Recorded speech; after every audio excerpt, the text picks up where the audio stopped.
Hello everyone, so as you know, we had Sage release into Marvel Snap. A lot of people played it into like Mr. Negative builds, and just a lot of experimentation around a new card's release. And a lot of times it just felt okay. It didn't feel like anything stellar or spectacular, or really anything better than like a standard Wolfsbane, unless you really elevated it and enabled it some way with like a Professor X or a Wong. But I think I found a build that I feel very confident with her in. And it may look weird, it may not feel like she does much in most games, but that's by design. So she is a consistency or a redundancy piece. They were running her in a bounce deck. And in a bounce deck, we need several ways to position potential lane-winning power presence. And so with a standard bounce deck, you have things like either a Hawk to use on the last turn. With this one, we have a lot of different options. We have the Angela as one way to scale up a card and have a lot of power presence on the board. We also have the Bishop, which again is a scalability piece. We see a lot of Professor X into Claw, and Bishop can give us that kind of scalable power presence that it's hard for them to confidently lock down a location. In addition to that, we have Hitmonkey, which we all know can get absolutely bananas. No pun intended. He can get absolutely bananas, especially if you're able to like get him down on turn 5 or you have extra energy for some reason. He can get bananas if you bounce him back into your hand. We have Iron Man as that way to, if we need to go really, really big into a location to overcome just a massive opponent, we have Iron Man as a way to do that. And then finally, we now have Sage. Sage in this deck, sometimes you're not going to want to use her. Sometimes you're going to want to use Nico and then Sage to copy a buffed up Sage, and then you have a second one to drop in a different lane that can oftentimes get up to like 14 to 20 power if you're lucky, and you get a good hit on both sets. And for 3 costs each time, that's a ridiculous amount of just pressure that it puts onto the board. And I know a lot of you guys are going to say, what about Leech? And that's one of the main reasons why we have so many redundancy pieces. And Iron Man is Leech protected, you're not going to have to worry, so you still have at least one major way to push a lot of power. And then if you do need that power, odds are you'll be able to top deck one of your other on-reveal abilities, so you have either the Hitmonkey or the Sage. The odds of having both of those in hand, especially if you anticipate that the opponent's going to drop a Leech on 4, is pretty slim. And so a lot of times you can get around that by having that second one that you can draw and have available to use. Overall, this is probably the most successful list I think I've ever had when I sat down to record. I test on my phone, and then whenever I have a build that I feel confident in, I move over to the PC, and with this one, I sat down to record and went with a perfect 8-0. A positive 20 cubes gained in the matter of 8 games, and it just continued to work. It's flexible and versatile enough that you can find a way to combat just about anything, any locational RNG, any opponent's deck, or what it looks like. And as a small bonus, Leech has suppressed things that typically go over the top of this deck, like Mr. Negative and Hella builds, and so you don't have to worry about those monsters anymore. You just have to worry about being able to put a good, consistent amount of power against all of those Leech into Blink rotation-style decks. And so overall, I've had an absolute blast with this list. Can you build it without Sage? Yes. Does it do a little bit better with Sage in it? I think so. I think Sage gives it that extra versatile use, that extra versatile last turn card to help push a lane over that threshold that you need to win. So check out the video, make up your mind for yourself. We're going to go ahead and jump over into a couple of games. I hope you guys enjoy. All right, next up we have Bling Bling Da Bunny. We start off without any of our 1-cost cards, which we have several built into the deck. Ooh, these locations are not great so far. So they snap into Bar with No Name, interestingly enough. We could potentially position a Hood there, but they may be able to have something a little bit more impactful in Bar with No Name. They could also be playing White Widow into the Space Throne. Once the snap came down on 2, I should have taken back the intern, because that's typically what it's going to mean. But unfortunately, I did not. Let's go ahead and play Bishop into X-Mansion. It comes down to a point differential. And we might be able to do some silly stuff with like Iron Man, maybe a Hitmonkey. I don't know. Maybe we even steal away Bar with No Name, and then it comes down to a little bit less of a point differential. But we'll see. I'm going to start with Bishop into X-Mansion, and we're just going to hope for the best. Now they have Jeff, so they can push that a little bit further over into the Space Throne. Let's go to the X-Mansion RNG Casino. They get Beast. We get Iron Man, which is fantastic, which will help us elevate how much potential power we can get. I almost think we do something like this. We pull back in Nico. We're not going to be able to reach the Widow's Kiss, unfortunately, but we can pull Nico back in. In its place, we leave a 6-cost card. Or do we do something like this instead? That gives us a cheap Iron Man to play next turn. We can play Bishop first. I kind of like the idea. And then surprise them with a secondary Iron Man? I don't know. This is what we're going to go with. We'll see. It looks like maybe they're running the deck that I posted recently of just the good card, a good tempo, good value. So I have to expect maybe a Leech here. But for the Leech, it's... Oh, no, Red Guardian. Interesting. They were going for the Iron Man, and we dodged the bullet against them, which is beautiful to see. You love to see it.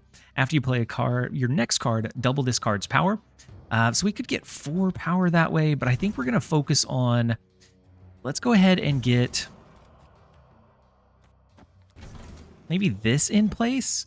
It's not huge, but we can double up on the double up. It's going to be 8, so 8, 16. It's going to be 32 power there. Is that enough? I don't know. Maybe. Maybe we get lucky and we top deck Hood as well. That'd be a sneaky way to play into Bar with No Name. We don't currently have, there is the Leech. We don't currently have a way to change Bar with No Name, and the Leech play is perfectly fine. The good thing about knowing what this deck entails is that we can relatively kind of play around it. We know what to expect. And so let's go ahead and throw another Iron Man down.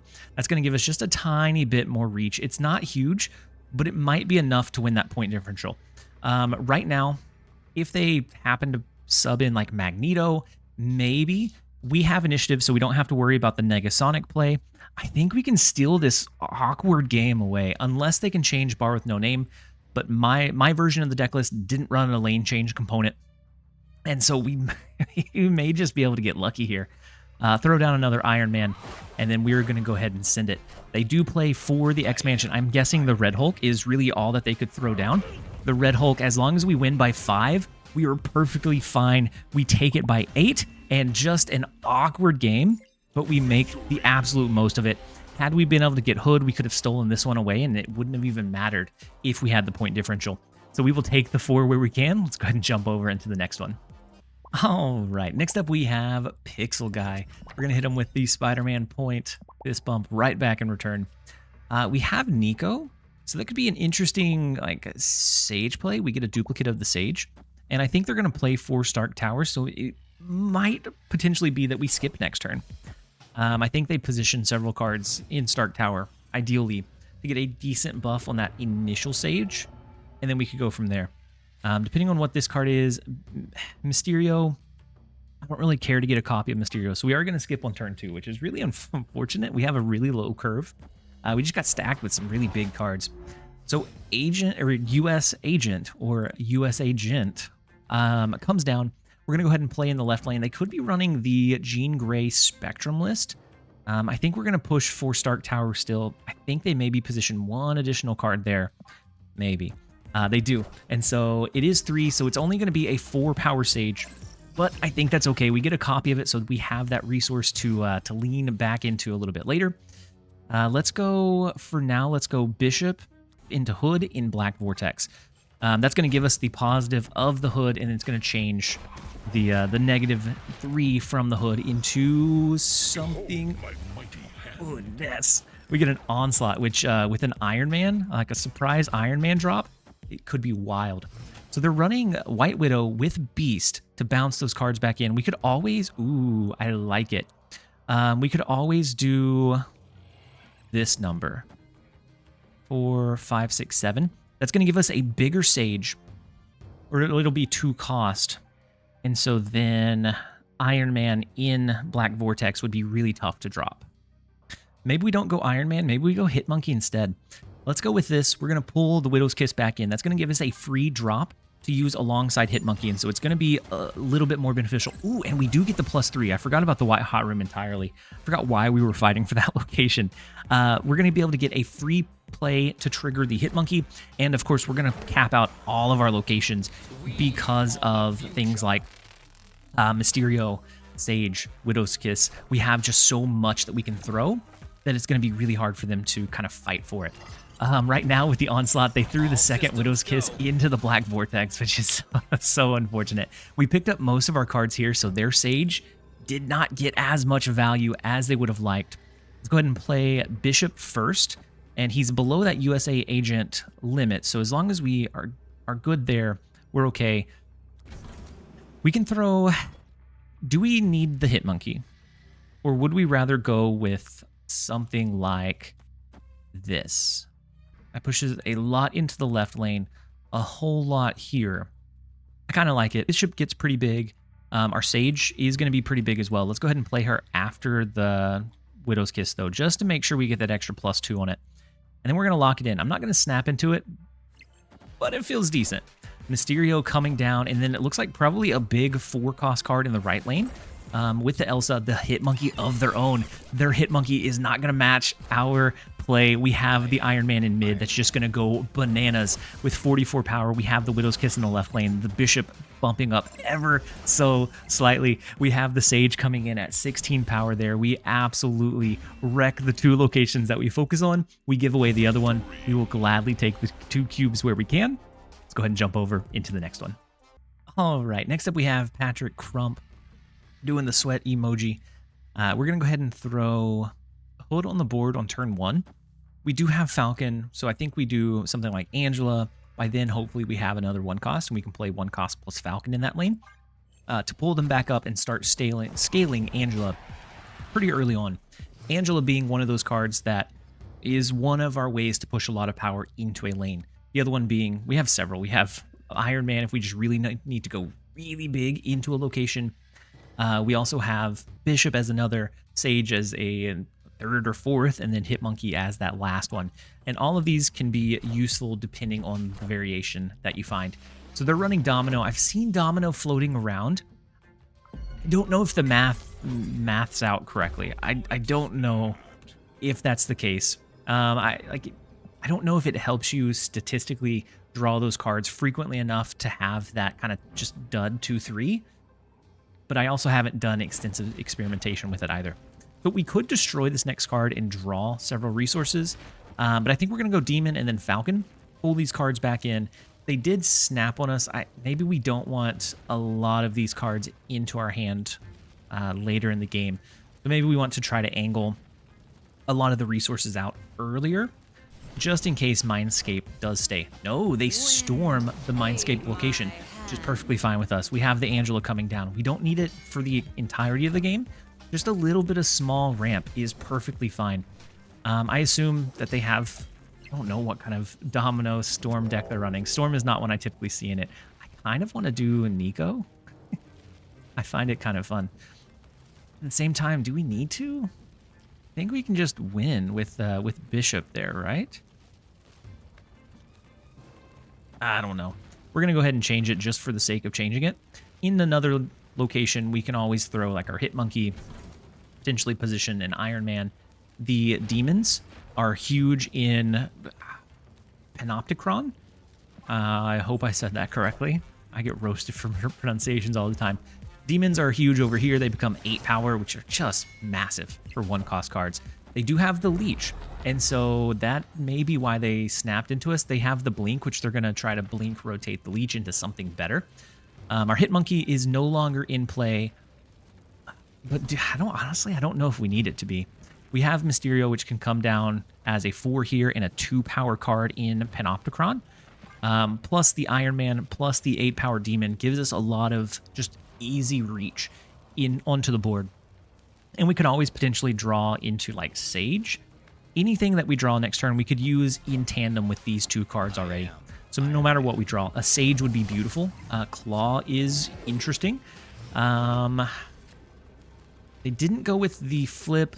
We have to look out for Dr. Doom. Maybe Magneto could give us trouble. Let's go with the real Mysterio in mid. We're going to go a Demon in the right lane. That's going to give us a 2-power Mysterio over here. Demon and 8, and then we're going to throw Kitty Pryde, and I'm going to go ahead and play Hood here as well, just to continue scaling the Bishop, because I think this is going to be our loss lane regardless. We're going to be pushing for these other two. I think we have an okay shot. We don't necessarily need the Hit Monkey, and one of the reasons why I think a deck like this can still shine is Leech being prevalent in the meta pushed those really strong on-reveal decks like Hela, things that can go really tall and over the top of what we can do. It pushed those out of relevancy. And so with that, we have that kind of little bit of room for that awkward interpretation to be able to find where we can do good against the Leech, but we can't quite go over the top of those bigger decks like Mr. Negative that hits a high roll. And so this puts us in a really good middle ground because those decks don't perform well consistently. And so this one has room to absolutely flourish. We will take the 4-cube victory. Let's go ahead and jump over into the next one. All right, next up we have Bluesman. And hopefully they're not going to be too blue whenever we beat them this game. We have the Spider-Man point fist bump. It's always my favorite to see those come through. I always try my best to do the same back in return. With Gamma Lab turning cards into Hulk on 3, I kind of want to do Mysterio early. Typically we don't. I think in this case, I think it might be worthwhile to do so. We're going to put the real Mysterio in mid, the fake one over in Gamma Lab to be converted. I kind of like the idea of doing Bishop into maybe Mojo World next, depending on what kind of deck it looks like they're running. And so if they were going like a Negasonic route, we do have them topped. Interesting. We could do Bast into Falcon. No, we don't want to pull the Bast back up. That's not the best thing to do. We could just play Falcon outright, right? Play Bast in the left lane. That's going to help start our Bishop off in the right direction. And Iron Man potentially. So next turn, it would be doing something like Bishop over here. Maybe a 1-cost as well. And then the following turn, get a secondary Bishop down. And just have quite a bit of reach. We are going to go ahead and play the Falcon just so that we're getting a good pressure across the board. They have Hood, which is a fantastic transformed card. The White Widow is unfortunate, but if we place maybe a 1-cost card over there, we do have the Falcon, so we can always pull it back later and then hope to Beast bounce it back in. Now, Sage is an interesting one here. We could get a copy of Sage, but I don't know that it ever just wins with what we have right now. Versus Bishop, we get a secondary one. We don't have to worry about the White Widow sending some more junk. And so I think within that, we have a little bit of room for scalability, so they don't have a precise amount of power to overcome. So I like the Bishop. I like the Sage play. It gets pretty large, and we get the duplicated version, but I think it's just not quite worth it right now. So they have White Widow, and then they do have their Demon. Unfortunately, we drew a Beast a touch too late. It's fine. We're fine. We could throw Iron Man to the left, and then all of it comes down to, I'm sure they play their White Widow here, unless they have a way to come over the top of just a massive 48 power. On the last turn, we can do... It's really not much. we can try to force Mojo World in our direction. I'm not sure we were able to like fully cap it out, but we could try. I think White Widow comes down on the left, but maybe not. Maybe it's Blink and they rotate their Demon by accident. No, it's Professor X. We will gladly take it. That locks in the left location. We don't have to worry about that one anymore. And now we can't win the right either. Unless we do something silly like this. I don't like it. But it's the only way we can get 3 cards played, which is what we need to match what they have over here right now. Then it comes down to, can they cap this location out? It's not great. I'd argue that it's not even good, but we're going to go ahead and try. They would have to split their focus between capping 4 here and then the 1 here. And so we do get the 1 cube retreat. It's kind of, it can feel clunky, but you just put so much consistent power and you have so much flexibility in where that power can be positioned that you have that versatility that you need to adapt to any particular deck. We will grab the one. Let's go ahead and jump over into the next one. All right, next up we have your trash. The first location is Gamma Lab, and very similar to last game. And so we're going to go ahead and play our Bast out into the left lane. We have Hood. Doesn't really help us as much to get him converted. Maybe it's worthwhile, but at the same time, maybe not. We could do Hood this turn. Next turn, play Beast as our first card.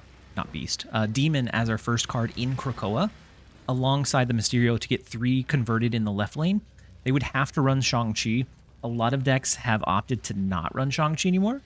And so a lot of times your bigger cards are relatively safe. With something like Leech and Shang-Chi just feeling like he's in an awkward spot to actually be able to win games, he feels like he's not worth running in most builds. And so unfortunately our Mysterio is not going to be able to push over here as well. Let's play Demon. I'm still going to go with the Mysterio play though. I want 3 converted. I don't think they're going to be running a card that like a Shang-Chi. I don't think they're going to be running that counter card. Now, they get a copy of our lowest cost card, so either Beast, which would be so funny. They don't get as much value out of Beast. They do, if their cards were still low cost in the left lane, they'd get some value, but if it's Angela or Beast, it's limited in value. The Iceman hits our Iron Man, unfortunately. We would have to use that as like our only drop on the last turn, which is definitely not going to be ideal. We could do this. Our Sage is already 6, which is beautiful. Makes me really want to make sure that we are able to position that card.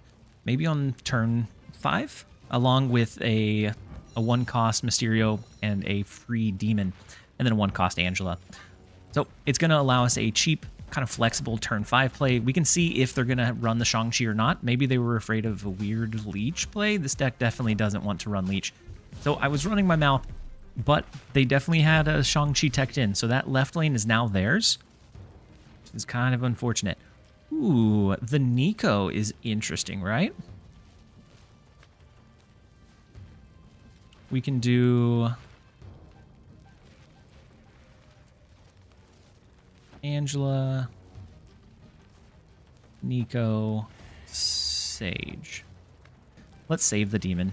I'm going to go against my better judgment. I'm going to save the Demon. That'll make sure we have 6 plus 3 at least. We have 9 power in the right lane. It's not ideal. It's not fantastic, but maybe it'll work out. They do play the Angela. We play the Nico. They're 4, so 1, 2, 3, 4. So it becomes a 14 power monstrosity. We get the copy of it, which does help us with that flexibility. We can play Demon here next turn. We got Hitmonkey, but Hitmonkey's not the direction that we go with here. And so unless we think they can scale past I don't think they can scale past this. We can then do this number, and it just becomes so tough to overpower that. With the Shang-Chi, it's great at stealing away a lane, but you have to have that consistent value. And so he's in a really tough spot. With Leech being present, you either have to drop him not at all, risk having just a dud 4-3. So I think we have a pretty good shot here. Unless they had Shadow King, which would be absolutely wild. So 25, we do hit the 6-power Demon. The Angela scale puts us just over that point where we do win that middle location because we use all of our energy. Absolutely wild. We will gladly take the 2 cubes where we can. Let's go ahead and jump over into the next one.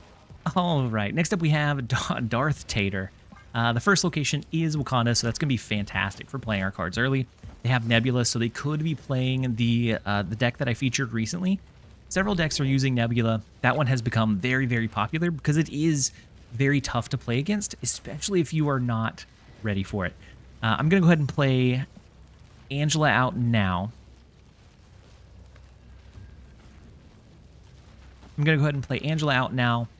We have Falcon. We can do Falcon plus Kitty Pryde and then eventually do Beast onto the Falcon to be able to continue to just elevate that amount of potential that we can provide.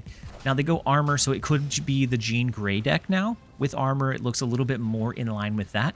Washington, D.C. is going to be great for the offshoot of Mysterio, the Demon from the Hood, or a few other cards that we have as well. I think it's Bast. If we go Bast into the left lane, And then let's go ahead and play Falcon. We're going to pull him back in. Next turn, maybe we go Bast plus Kitty Pryde plus Beast. We have a couple of options to really help elevate. Ooh, the Maximus, especially on turn 3, is interesting. Are they going Maximus into Leech? Because if so, that is very interesting. Not one that I've seen before, but it's a very interesting idea nonetheless. We can get a copy of a card. Unfortunately, we don't have our Sage to really make full use of it. But it's not bad either.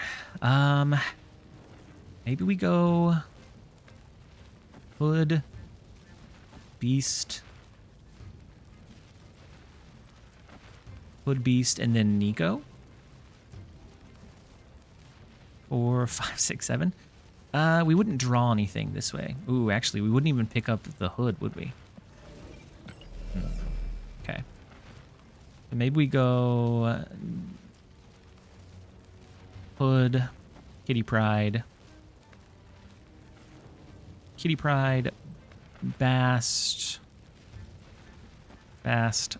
Hood, Nico. I don't know what's going to be Bast for us. But by playing Nico last, we can get a duplicated Iron Man. We can get some scalability. Interesting with the Atuma.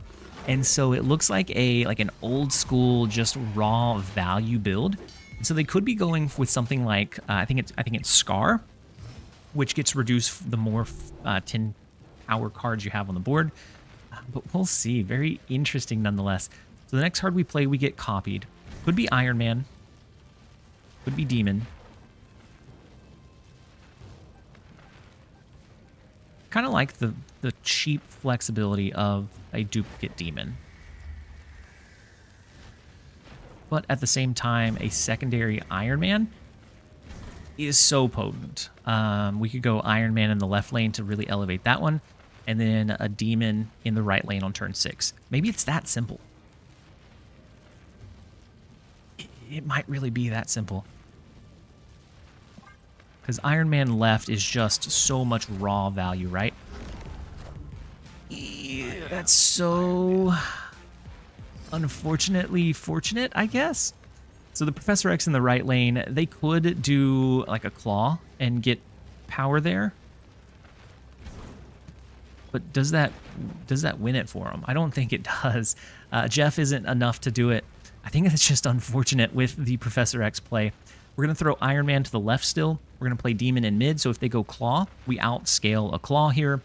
And then I think we have this one in the bag. I think this makes it a perfect 8-0 as long as we can overcome this victory. And so the Invisible Woman, interesting, into the Miss Marvel was so close. It stole the right location, which is not... it stole the right location back in their favor. I wasn't anticipating the Miss Marvel. They did snipe Washington, D.C., but we hold down the sewer system, we hold down Wakanda, and we hold down the perfect 8-0 run with this build while sitting down to record. I tested it on my phone during the featured location, and it just absolutely popped off there as well. Definitely worth a try. We're going to go ahead and end the video here. Thank you guys, as always, for being here. This has been TLSG. Later, guys.